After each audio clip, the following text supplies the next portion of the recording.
beautiful people. How are you? I hope you guys are good. Welcome to Echoes of Childhood, where we unwind dark, deep stories and where we learn from them and heal from them. This show is always brought by your one and only beautiful host, Miss Talmian. So I want to take an opportunity to thank every person who has been following up on this show. I love you guys so much. Thank you for the response. Thank you for each and every support you guys have shown from friends, family, from every fan out there. I hope that tuna learn from this. And I also want to congratulate two of my most important clients. I won't mention them, but wanajujua. They have been going through a lot of trauma, and through this show, they have been able to understand. And I'm so happy. For me, it's happiness when when I hear that people get healed through this show, and it is not because of me, but it's because of the grace of the God of the heavens and the earth. So let's drop into a show. So kama unajua kwa mgeni hapa, by the way, take a pen and a paper, kwa sababu hapa, hey, today we have a lot to learn about. And please don't forget to subscribe, like, comment, and share. Na pia don't forget to keep that notification bell alive because we have exciting show lined up for you. So today you guys are gonna allow me kidogo tu ningililia wazazi for just today's show tafadhali. So if you know you're a parent, please kidogo tu we talk about this alafu itutoke, si ndio? So today's topic is about relationship traumas. Now this relationship trauma starts from parenthood. Now today is gonna be a bit short, but I'm gonna give you points that I want you guys to note about. Now, before I give you the signs of a child or a person who is suffering from parental relationship traumas, I want to give you instances. Now, we have the instance of a mother trying to raise two different kids, two different abilities, or some parents, we're all different, by the way. Kila mtoto lazima anakuanga na zile mambo zenye, there are things where they are good at and there are others that they are bad at. Now, where parents are failing is the comparing part. Now, I would like to talk to every mother, I would like to talk to every dad out there. History ya kuambia, oh, wewe si kama Kamau, wewe si kama Njeri, wewe si kama Onyango, wewe si kama Raymond, wewe si kama nani. Please, let's try to avoid it because so many people out here wanajichukia. They have that lack of self-worth because it started wakiwa wadogo. Yeye alikuwa anaambiwa na mamake you're good at nothing. Kwa sababu yeye hata ni msichana lakini hajui kupika, lakini brother yake anajua, na wewe sasa, wewe msichana aina gani hujui kupika? Wewe ni msichana aina gani? Your life is a mess. Wewe ni kijana aina gani? Angalia brother yako venye ako successful. Please, let's try to reduce that because it's really bringing a very big challenge to the people out here. Now, I'm gonna give you the scenario, another scenario, achana na comparison. A scenario where mzazi, okay, the father and the mother, they normally argue a lot, and they argue. Most of the people say they are arguing, tumeongelea story watu kama ni vita zipelekwa nje, but unfortunately mtoto anakuja kusikia. And in the process of that arguing, baba anasema, wewe hata sijui kama msichana wako atakuwa mkubwa kama wewe shida yako tu. I don't know, sijui kama amepata hizo scenarios, ama kijana ama the wife anabishana na bwanake, alafu anasema siwezi taka kijana wangu akuwe kama wewe ni bure kabisa. So that man holds that thing, or that lady holds that thing, and then when it comes to the kids, kumoja tu amefanya tu kosa na wewe ni bure kabisa kama babako, wewe ni bure kabisa kama mamako, hebu tiangalie, do you want to become like your mother? Do you want to become? Now that comparing with the parent, please, it is not good because it is really affecting many people out here. Let me tell you, by the way, we are surrounded by people who have traumatic experience. Nimekana watu and I'm like, what, guys? We're living in a nation where only God's grace is enough for us because many people are holding on. And ukipatana na mtu amepata in a mental breakdown, please don't laugh at those people. Please try to listen to them. Now, I'm gonna give you three signs of a person who is going through the relationship trauma. Now naambia relationship trauma inaanzanga kwa parenthood. So tafadhali parents, tafadhali. The reason as to why watu wengi generation yetu kwanza tutake, many people don't want to get married. Relationship traumas. Okay, point number 1, the lack of the trust issue. No trust issue inakujanga. If my mother never trusted me, nani atani trust in maisha? If my mom used to compare me with other people, that meant she never trusted me. Like unapata scenario, we have two twins, let's say two female twins, Grace and Joy. Now Grace is a very good cook. She's very good at household chores. Now when it comes to Joy is business minded. Joy is music minded. Yeye akili yake iko tu uko nje, but ikifika ni kwa nyumba, she's not that active in household activities. Now the mother will be so happy because Grace Grace anajua akiacha Grace kwa nyumba atapika, anajua akiacha Grace kwa nyumba kila kitu, lakini yeye hawezi taka Joy aache kwa nyumba kwa sababu anajua atapata tu vyombo penye zilikuwa atapata. Wait, okay, unamfunza, but at some scenarios mnafaa kuangalia. So tuseme tumwite mama nani, mama Grace. Mama Grace anakuja anaanza kusema, anakuja anawakalisha tena, sasa Joy, wewe maisha yako utaishia wapi wewe? Unadhani tutaipata kitu? Hata hiyo pesa unatafuta unadhani utaipata? So they start creating a way of that they don't trust their kid. Ama hata siku moja Jaya anaambia mama yake, "Mom, acha leo nipike." Ako like, "Wa, hapana, toka kwa jikoni yangu. Utanifanyia vituko because you don't trust her because she has never done something of that sort." Okay? Now, another way to put trust issues in another scenario. Umeambiwa na mwalimu. Okay? Teachers, hello, I'm sorry to put you into this mess, but umeambiwa na mwalimu, msichana wako amefanya 1 2 3. And then you follow up on it. And then you come to realize amekuwa akifanya because of a certain issue, this and this and this. So, you start the process of mmeenda therapy, hata mmeanza process yake kuanza kuheal na kuachana na vitu fulani. But then one day, maybe useme they were drugging, maybe akupa drugs. One day amekuja tu kwa nyumba, she's just angry at everyone, alafu ameweza tu kwa queer, and actually she's not getting drunk, ama he's not getting drunk. It's just that akona so many emotional traumas, so many things in their head, but now unakosa kutrust mtoto wako. Anakwambia, "Mom, I can do this," but you're like, "No." Please wazazi, today, hey, every parent out there, mtanisamea, but today I'm on your neck, because please, I believe trusting your kid with just a simplest task is just showing them that they should believe in themselves. It's one step of showing, one step ya kuonyesha you can do this. Okay? So trust issues. Those people wakikuwa na trust issues, hata huku nje, it's very hard for them to trust people. Trusting their colleagues, trusting their friends, even when it comes to relationship, they do not trust each other. Now, my point number 2, they constantly don't feel safe around people. Okay? So hiyo inaingiana tu na trust issues. Au hawafeelingi safe. Yaani unaanga, hapana.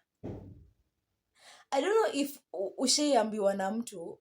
For me, I love staying alone. Why? Because whenever I'm around people, I don't feel safe. Unamuuliza kwa nini? No, I just don't trust huyu anaweza. Yeah, every time ako around people, anaonanga tu shida, anaonanga chaos, anaonanga tu like pain, anaonanga mistrusting, anaonanga people judging them. It is not because that ni yeye kupenda, but ni penye alitoka. Because from the word go, alipokuwa mtoto, alionyeshwa he or she can never be safe around anyone, because mzazi, baba, mama, grandma, anybody, every person who was supposed to be in their life of growing up, wameonyesha they cannot be safe. Now, my point number 3. Today's show is gonna be short. My point number 3 is that they don't feel safe around themselves. They don't trust themselves. Self-worth. Hapa ndo self-worth inakufia kabisa. Self-worth dies here. Nimewambia history ya kuambia mtoto, "Oh, wezi fanya. Oh, wewe." Na sijuangi by the history ya wazazi ya kuambia watu hii stuff ilitoka wapi. I think most of us have experienced it, but it only matters on how your parents put it. Naona mi nakanga hivi naangalia scenario fulani, naona hapana, this scenario was supposed, so you speak it out. Now most of the people, they cannot talk to their parents. Why? The relationship that was built was very poor. And right now, as we compare to parenting strategy enye ilikuwa with our grandparents and our great grandparents, most of the daughters ama hawakuwa open kama venye sisi tunakuanga open. Sai unaweza pigia hata madhake. I normally see people, unasikia mtu anapigia mamake anamwambia, hey, mom, you know what, I have a boyfriend and I need help with this and this and this and this and this and this, and then you imagine back then kuna vitu kama hizo wangewaifanya. Why? Because there was no connection between the parents. Okay? So, as kila generation ikikuja, there's a new strategic parenting. Now, with our parents right now, tumekuwa tukiongelelea kuhusu connection, being open with their kids, understanding them emotionally, physically, mentally, understand them. But also the slightest mistakes also zina lead to traumatic. Juu unajua tunaonanga ni kama unapea motivation, lakini si motivation unapea. Now unaweza na mtoto wako hata amekosa kuishow. Let me tell you, hiyo kitu kukompariwa. For example, let me use myself as an example. I normally say if my mom compares my brother to me, inaweza kuwa mbaya. Okay?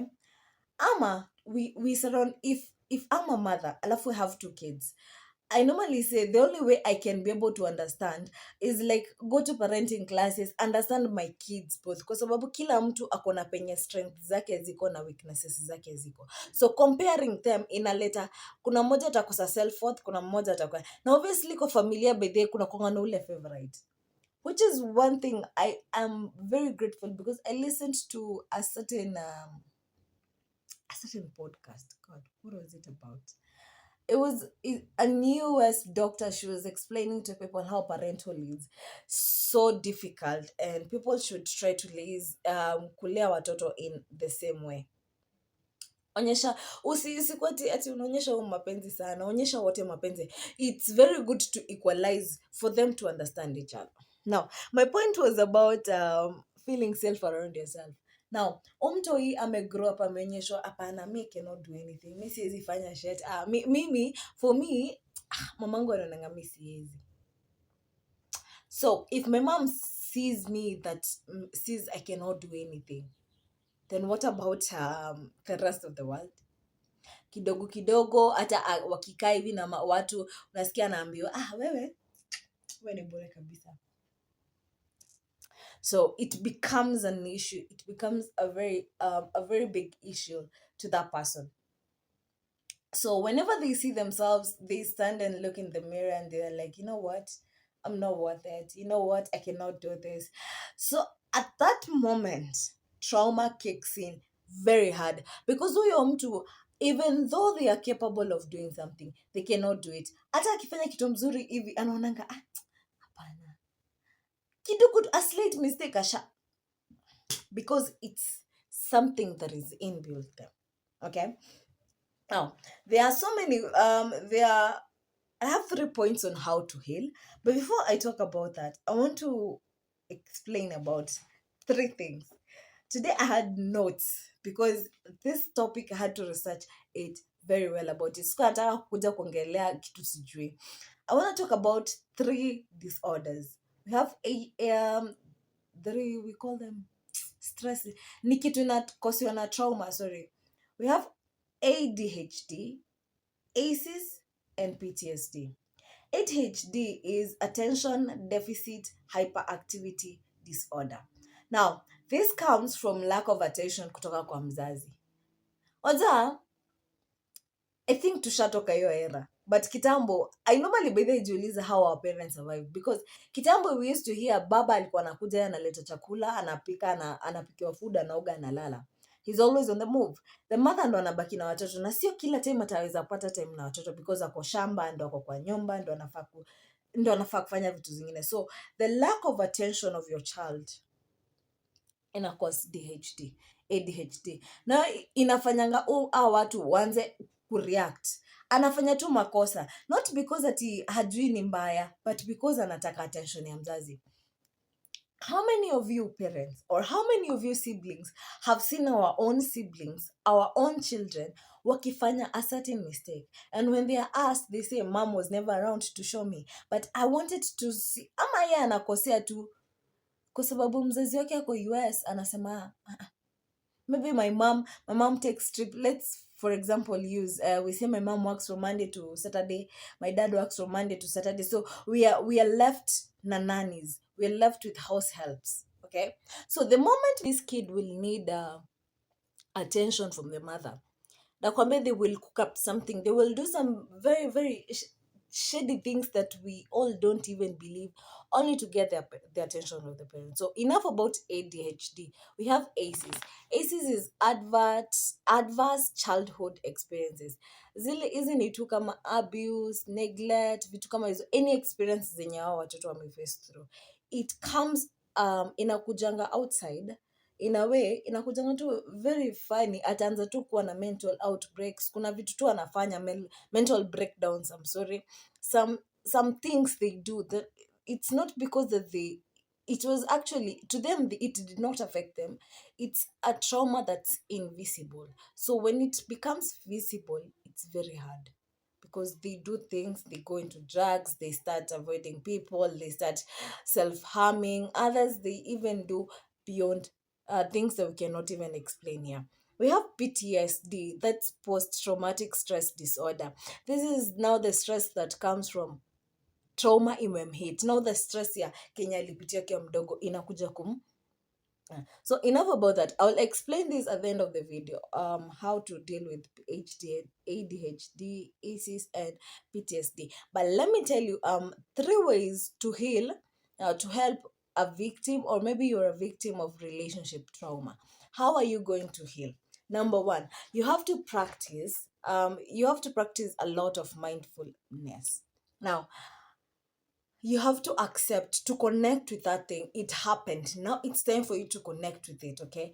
Now, when you connect with that scenario, unajua trauma inakujanga penye mtu hataki kuitikia. When you connect with it, now from there ndo tunaanzanga healing process. Now, to those who have visited therapists, or to those people who have been therapists, the first step we tell you is accept it happened. The same way here, practice a lot of mindfulness. Accept it, connect with it, okay? Connect with yourself emotionally. Number 2, build tolerance around to uncomfortable emotions. If hizo emotions si comfortable, you have to build a certain tolerance, because it is with you, okay? Now, the moment you start unasema you don't tolerate, it's that moment when unaanzanga self-harming, it's that moment when you go into drugs, it's that moment when you start acting all out, which is very not good. Point number 3, you have to identify the negative patterns, those situations, okay? If you're a mother, if you're a sister, if you're a brother listening to me, and you know a certain person in your life, start to identify these patterns. Utajua, ina hii hapana, it's not normal, okay? Now, an added bonus, okay? How would someone without relationship trauma handle a spouse with a relationship trauma? Let me give you this scenario. You have a boyfriend, okay? Okay, let me use me. I have a boyfriend who I really love, but then he starts being akuwe maybe kuna umse close to me na hapendi. But mind you, to him, maybe he has relationship trauma. Okay. So he starts being jealous, he starts overreacting, but maybe because me najua ni ubeshte, and I trust my guy, I trust myself, because I know siwezi go beyond boundaries. Siwezi go beyond that. It becomes an issue to him. Or if it was me who has the relationship trauma, it becomes an issue to me. For me, I cannot cope up with that thing. So I may act out with violence. Naweza anza hata vita mbaya, kuchukiana na nini. Naweza kuwa na maybe lack of self-worth. Nitakuwa naona acha ende tu kwa huyo msi ako sawa tu na yeye. Mimi yenyewe mimi sikufu. Unaona, unaanza kujiona hapana, Hapana, because ile relationship trauma ilikuanzia ukiwa mdogo, umekuja kwa mtu mwingine, unaona ai, hapana, kuna mtu mwingine anampea attention, kuna mtu mwingine anakuja kwa life yake. Hapana. Another way, others they react with silence. Anakunyamazia tu, anakunyamazia, and then uko hapo hivyo, oh, sasa mimi nilikosea wapi? But the people are doing them. So I want to talk to you people who have spouses, who have partners, who have siblings, who have people who are connected around us, colleagues, acquaintances, people who are around us who have the same relationship trauma. Now the only way you can help them is setting boundaries. Tell them this and this, nikifanya hii na hii utafanyaje? Ukianza kuona ameanza kureact because of a certain situation, learn to understand from them, listen from them, wasikize, maybe mtu alipitia something. Okay, understand them, wasikizeni guys, listen to them. Please, please, please, please, this show, I wanted it equal to directed to all the parents. You're raising a kid, please understand them. You're raising a daughter, please understand them. Please be there for them emotionally, be there for them physically, be there for them in every way. Even though you're a busy mother, even though you're a busy single mom, you're a busy single dad, you're a busy mother or a father, please be there for them emotionally, because emotion ndo ina lead kwa hii yote. Emotion kwanza ndo ina lead kwa wote. Have times to talk. Kuna vitu zingine hata ni petty sana, vitu zingine they are so petty. Hata mkikaa tu hivi mtu mwongee na mwanze kudiscuss msichana wako, siku hizi kuna kijana mahali, sometimes unaona kukua pale emotional for them, it really helps them. Wazazi unaweza ona kama kitu kadogo, lakini it brings a certain impact, because huyo mtoto akigrow up atasema my mom raised me this way, okay, I want to raise her this way. Sawa? Na please, kama unajua uko na bitterness yenye ulirezewa na mama wako or your mother, and now you're about to become a mother or you're new into motherhood, please seek advice from people. Tafuteni vitabu, listen to audiobooks, listen to people, even go for training, because it's gonna really help.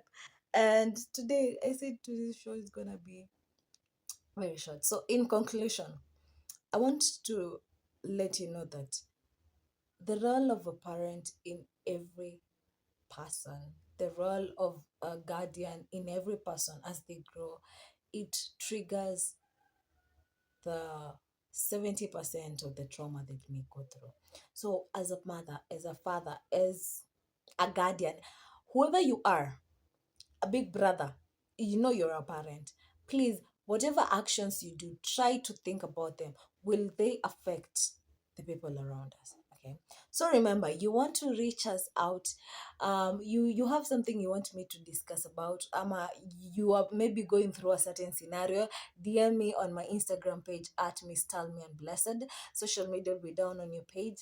Pia, please, you want to share our stories, ama you want to be aired in our show, please reach out to us through my Instagram page. Now don't forget to follow me in all my social media at Miss Talmian, pale TikTok at Miss Talmian Blessed, pale Instagram, and at Miss Talmian Blessed, pale Facebook. Remember to follow us also, to follow our Facebook page at Echoes of Childhood.